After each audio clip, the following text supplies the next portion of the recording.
इस संसार में कोई किसी के दुख दूर नहीं कर पाएगा। इस संसार में यदि हमें दुखों से मुक्त होना है, परेशानियों से बचना है, तो इस शरीर से ही हमें कुछ करना पड़ेगा।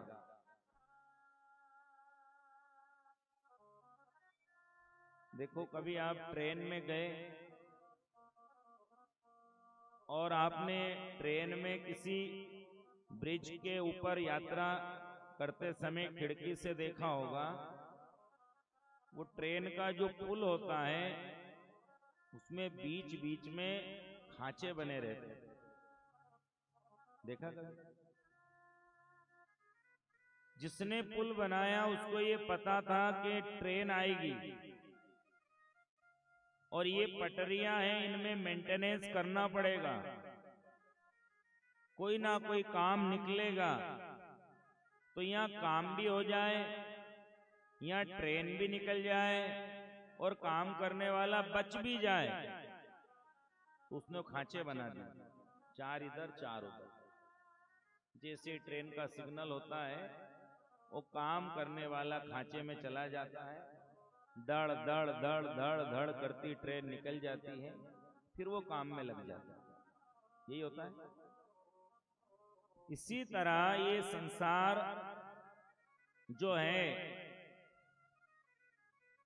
ये उसी ब्रिज की तरह है, और संकट, परेशानी, दुख, तकलीफ, ये सब ट्रेनें ये बार बार आएगी। और ये मंदिर, ये सत्संग, ये गुरुधाम, ये खांचे हैं कि जब समस्या की ट्रेन आए प्यारे, तो इन खांचों में आ जाना तो तू बच जाएगा। नहीं आए समझ में? हम यात्रा पर तो हैं, सब मिलके यात्रा ही कर रहे हैं ना भवसागर से पार होने की। तो इस यात्रा को कैसे पूर्ण करेंगे? परेशानियां कितनी है संसार में, और कब आ जाए इसका ही पता नहीं चलता। अब हम यहाँ बैठे यहीं आ जाती है परेशानी, कभी बक्सों में आ जाती है, कभी वायर में आए, कभी लाइट में आ जाए। आती है कि नहीं आती? कभी भी आएगी उसका, क्योंकि ये संसार उसी का है, इसे दुखालय कहा गया। यहाँ आएंगे दुख, सबको आएंगे, लेकिन बचने का साधन क्या है? विवेक, ज्ञान, गुरु और गोविंद। जब लगे कि अब घर में परेशानी की ट्रेन आ गई है और मन हो जाए कि अब तो मेरे को मरना ही है, तो एक बार सत्संग के खांचे में आके देखना, हो सकता है कि आपका विचार बदल जाए। लेकिन ये भी कहा गया कि 7 द्वीप नवखंड में सतगुरु फेंकी डोर, और तापर ये हंसा ना चढ़े, तो उस सतगुरु का क्या दोष।